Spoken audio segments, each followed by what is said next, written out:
ಕಡಿಮೆ ಆಗ್ತಾ ಇಲ್ಲ. ಇವತ್ತು ಮೋದಿಯವರಿಗೆ ಇನ್ನೊಂದು PM ಕೇರ್ ಅಂಥೇಳಿ ಸಾಕಷ್ಟು ದುಡ್ಡಿನ ಸಂಗ್ರಹ ಮಾಡಿದ್ರು. ಹೆಚ್ಚು ಕಡಿಮೆ 8,000 ಕೋಟಿಗೂ ಮೇಲ್ಪಟ್ಟು ದುಡ್ಡಲ್ಲಿ ಸಂಗ್ರಹ ಆಗಿದೆ.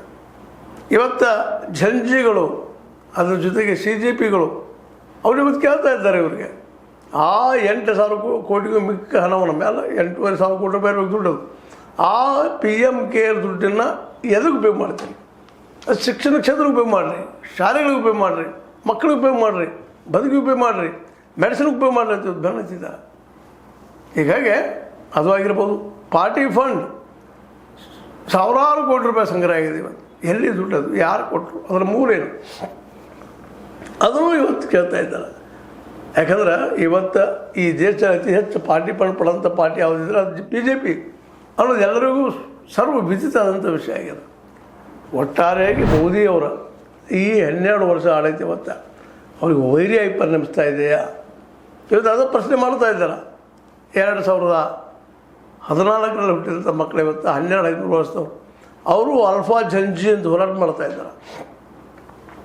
ಇವತ್ತು ಅವ್ರು ನಮ್ಮ ಭವಿಷ್ಯ ಏನು? ನಾಳೆ ಉದ್ಯೋಗಗಳಿಲ್ಲ ಈ ದೇಶದಲ್ಲೇ.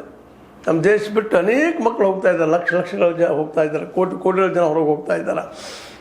ಇನ್ನು ಉಳಿದಂಥ ಜನ ಅವ್ರ ಬದುಕೇನು, ಅವ್ರಿಗೇನು ಉದ್ಯೋಗ ಮದುವೆ ಎಲ್ಲ ಕಡೆ ಹೋದ್ರೆ ಇದೇ ಪ್ರಶ್ನೆ ಶುರುವಾಗಿಬಿಟ್ಟದ. ಇವತ್ತು ನೋಡ್ರಿ, ವೆಸ್ಟ್ ಬೆಂಗಾಲ್ದಲ್ಲಿ ಇನ್ನೂ 3 ತಿಂಗಳಾಗಿಲ್ಲ, ಅಷ್ಟರೊಳಗೆ ಈಗ West Bengal bar association election ನಡೆದ್ರೆ ಅದರಲ್ಲೇ ಈ ನಮ್ಮ ಮಮತಾ ಬೆನರ್ಜಿ TMC ಅವರು 15 ಸೀಟ್ಗಳನ್ನು ಗೆದ್ರೆ BJP 3 ಸ್ಥಾನಗಳು ಗೆದ್ದದ.